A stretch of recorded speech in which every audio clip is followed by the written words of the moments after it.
Selamat siang, saudara. Anda menyaksikan Kompas Update. Saya Muhammad Syahreza. Saudara, jalan rusak parah sehingga mengganggu pendistribusian logistik dan hasil pertanian warga daerah Damasraya, Sumatera Barat minta perbaikan kepada Presiden Jokowi. Dan inilah kondisi jalan rusak di Nagari Banai, Damasraya, Sumatera Barat.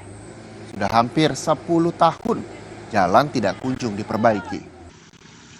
Kondisi jalan semakin parah jika hujan turun, sehingga setiap kendaraan yang lewat, motor maupun mobil harus ditarik atau didorong agar dapat melalui jalur ini. Akibat jalan rusak, warga sulit mendapat bahan pokok karena distribusinya terkendala kondisi jalan. Jalan ini sudah sampai hampir 10 tahun lah.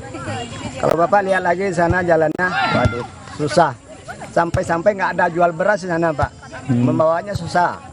Bapak Presiden, Bapak Jokowi tolong perbaiki jalan kami. Kami minta bantuan sepenuhnya dari Kenegarian Banai, Kecamatan 9 Koto, lebih dari Kewalian sampai ke Lubuk Labu.